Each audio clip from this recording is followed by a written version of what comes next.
नमस्कार दोस्तों, जसी टेक में आप सबका हार्दिक स्वागत है। तो भाई क्या ताज़ा है, क्या नया है। सबसे पहले तो ऑलरेडी मैं वैसे कल रात को आपको एक वीडियो दे चुका हूँ जिसमें बताया कि commercial cylinder LPG commercial cylinder का भाव 993 रुपये लगभग लगभग 1000 रुपये बढ़ा दिया गया है जी। तो क्या जो घरेलू गैस है उसके भाव, क्या पेट्रोल डीजल के भाव बढ़ने के भी आसार हैं? अब वो आप लोग जानते हैं कि आसार हैं या नहीं, कहने की कुछ बात है क्या। अभी इलेक्शंस हुए हैं स्टेट्स में, कुछ स्टेट्स में, और उसके बाद क्या हुआ, एग्जिट पोल्स आए और अभी नतीजे आए भी नहीं कि कमर्शियल सिलेंडर्स के भाव बढ़ा दिए गए। और सीधा सीधा इसका असर किस पर पड़ेगा? वो स्टूडेंट्स, वो जो लोग जो कहीं माइग्रेट करके नौकरी करने गए हैं, जो बाहर खाना खाते हैं, सबसे पहले उन पर असर पड़ेगा। फिर ऐसा नहीं है कि सब पर असर नहीं पड़ेगा, असर सब पर पड़ेगा। क्यों? क्योंकि अब चाय पीने वाला भी जो ना, टपरी पे भी चाय पियोगे ना, वो भी महंगी हो जाएगी। रेस्टोरों में खाना खाने जाओगे ना, वो भी महंगा हो जाएगा। कोई 5%, कोई 2%, कोई 3% बढ़ोतरी थोड़ी है। आप चेक कर लीजिए कितनी बढ़ोतरी है। 1000 रुपये बढ़ा देना बहुत बड़ी बढ़ोतरी, लगभग लगभग 30 से 35% बढ़ोतरी हो गई है। 30 to 35% की बढ़ोतरी भाव में कमर्शियल एलपीजी सिलेंडर के। मुझे नहीं लगता ज़्यादा देर नहीं लगेगी, ज़्यादा दिन नहीं लगेंगे, हमको खबरें आती हुई मिल जाएंगी कि भाई डोमेस्टिक एलपीजी सिलेंडर के और साथ में पेट्रोल डीजल के ही भाव बढ़ जाएंगे। प्रीमियम, जो पेट्रोल डीजल प्रीमियम है, उसके भाव तो पहले ही बढ़ा दिए गए थे। जब तक तो मुझे लगता है इलेक्शंस शायद अनाउंस ही हुए थे, तब इलेक्शंस हुए भी नहीं थे, तभी बढ़ा दिए गए थे। क्या कहा जाएगा? कहा एक ही चीज़ जाएगा, ईरान और यूएस में जो युद्ध चल रहा है, स्ट्रेट ऑफ हॉर्मुज का बंद होना, यही कारण दिए जाएंगे। लेकिन ना भूलिए, मत भूलिए कि यही यही क्रूड ऑयल किसी टाइम $48 भी होता था इसी सरकार के राज में। और हाँ, अभी जब ये स्ट्रेट ऑफ हॉर्मुज का किस्सा हुआ, जब ये यूएस ईरान का हुआ, उससे पहले $71-72 था। अब $120 के आसपास चलता हुआ क्रूड ऑयल दिखाई दे रहा है। सीधा सीधा असर इसका मार्केट पर पड़ेगा। इसके साथ साथ जब हम सोमवार को मार्केट खुलेगी, तो मार्केट खुलने से पहले शायद 8 बजे से नतीजे भी आने शुरू हो जाएंगे। किस चीज़ के? Election results. और अगर एग्जिट पोल्स के हिसाब से इलेक्शन रिजल्ट्स नहीं हुए तो एफआईआईस बेवकूफ़ थोड़ी हैं। या एक जो बहुत बड़ा जिसको कहते हैं बहुत बड़ी कंपनी है, बहुत बड़े जो सेफोलॉजिस्ट जिसको बोलते हैं, अग्रवाल साहब, उन्होंने क्यों नहीं अपना रिलीज़ किया सर्वे? क्या ऐसी दिक्कत रह गई? मैंने कुछ लोगों से बात की तो उन्होंने कहा कि साहब कोई दिक्कत कुछ नहीं है, डर है। अब किसका डर है, क्यों डर है, वो नहीं पता। और कई लोग, जैसे मैं टीवी भी देखता हूँ, टीवी पर तो आपको पता है कि क्या चलता है, और कई लोगों से मेरी बातचीत भी हुई है, तो वो टीवी पे आने पे, कैमरा पे आने पे वो कहते हैं नहीं, कैमरा पे नहीं बोलेंगे, लेकिन हाँ वो इतना ज़रूर बोलते हैं कि जो ये दिख रहा है एग्जिट पोल्स में, ऐसा ग्राउंड पे तो उनको नहीं दिखा। ममता को हल्के में लेना कोई समझदारी नहीं है। वो ममता बनर्जी है।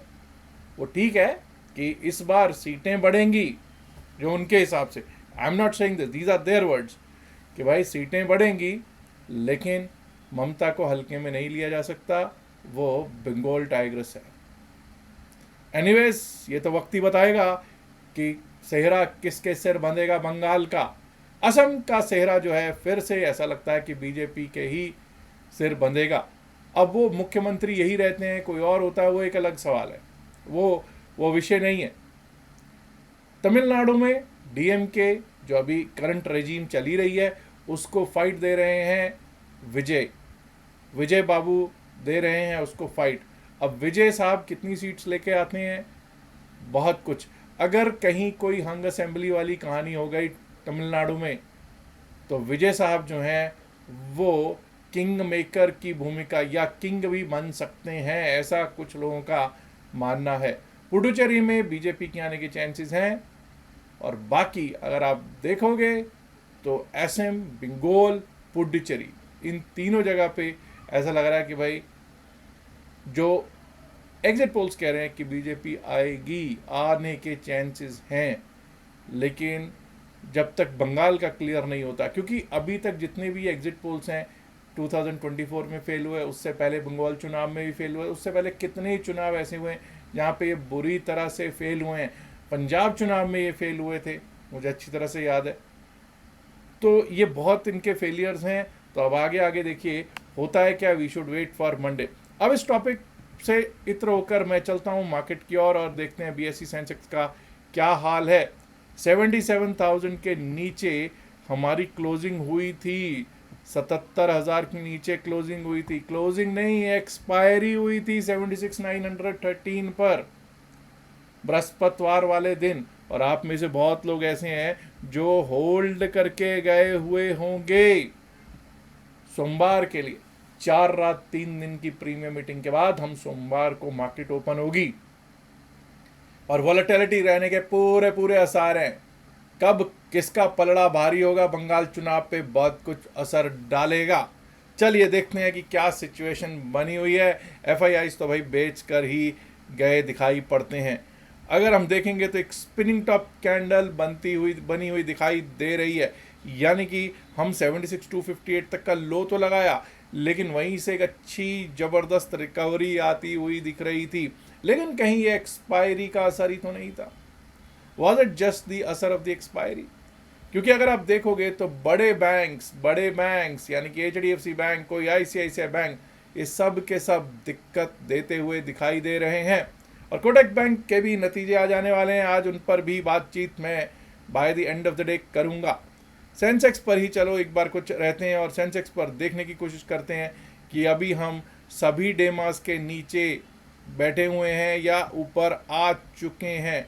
देखिए मैंने यहाँ पर अब अगर आप देखोगे क्लोज जो दिया है सभी डेमास के इम्पोर्टेंट डेमास 13, 20, 50, 100, 200 के नीचे देता हुआ हमको सेंसेक्स दिखाई दिया है डेली टाइम फ्रेम पर डेमास।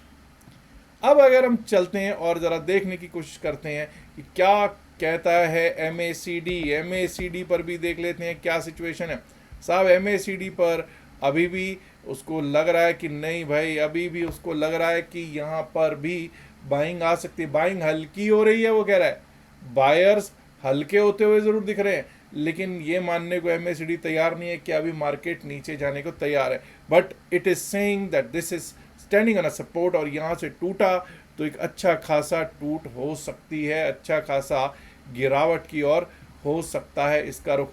चलिए आइए देखते हैं, अब लेवल टू लेवल मार्क करते हैं और देखने की कोशिश करते हैं कि क्या रह सकते हैं हमारे लेवल्स सोमवार यानी कि मंडे के लिए। सबसे पहला जो लेवल हमारे लिए होगा वो होगा 77,000 के पार जाना। 77,000 के पार ही हमको लेवल दिखेगा। वो क्या लेवल हो सकता है जी? सबसे पहले जो लेवल है हमारे लिए है 77,036, 77,036। अगर हम 77,036 के ऊपर निकलने लग जाएं, टिकने लग जाएं, तो 77,254, 77,254 साहब ये बृहस्पतिवार का हाई था। 77,254 is the high of Thursday. 77,254 के ऊपर निकले तो एक बार को हमको 77,388, 77,388, और अगर वो भी पार हो गया तो दोस्तों फिर हम स्ट्राइक करने के लिए जाएंगे 77,500 यानी 77,500 के लेवल्स को। 77,500 के ऊपर निकल गए तो हम एक बार को 77, ये लेवल देख सकता है 77,630, 631 का लेवल देख सकते हैं। माफ कीजिएगा।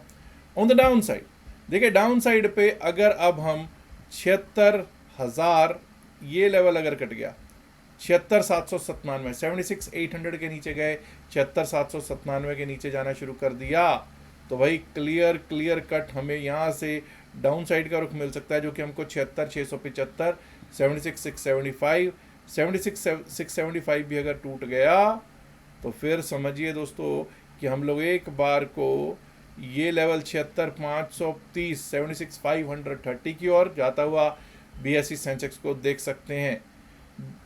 उसके नीचे भी अगर हम गए तो 76,409, 76,409, 410 के लेवल्स BSE सेंसेक्स दिखाने में सक्षम होगा सोमवार को। अब ये तो बात हुई BSE सेंसेक्स के लेवल्स की, लेकिन हमारा फोकस कहाँ रहना चाहिए? हमारा फोकस रहना चाहिए बैंकिंग सेक्टर पर, IT सेक्टर पर, कहीं ये ड्रैग ना कर दें मार्केट को। हाँ, पिछले कुछ दिनों से एनर्जी सेक्टर का एक प्रमुख स्टॉक जो कि अपने आप में एक इंडेक्स है, वो 4-5 दिन से कहीं से भी गिरावट में से भी निकाल के जो रिकवरी दिखती है तो उसके कारण दिखाई दे रही है। तो क्या वो अभी भी अपना दमखम जारी रखता है और क्या उसकी सपोर्ट के लिए बैंकिंग सेक्टर आता है? अगर banking sector and IT sector support करने लग जाएं एनर्जी सेक्टर की, तो भाई सोने पे सुहागा होने में देर नहीं लगेगी। आप क्या सोचते हैं सोमवार को?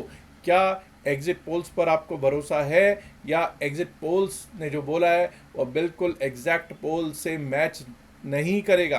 क्या आप लिखिएगा exit poll is equal to exact poll और exit poll is not equal to exact poll. Basically आपका क्या विश्वास है वो ज़रूर कमेंट्स में लिख के बताइएगा। जी हाँ, 2 दिन का जो बैच है वो इस ट्यूसडे और वेडनेसडे चलेगा। अगर आप ट्यूसडे और वेडनेसडे में उस बैच को करना चाहते हैं तो अभी भी समय है, रजिस्टर कर सकते हैं, फ्री है रजिस्ट्रेशन।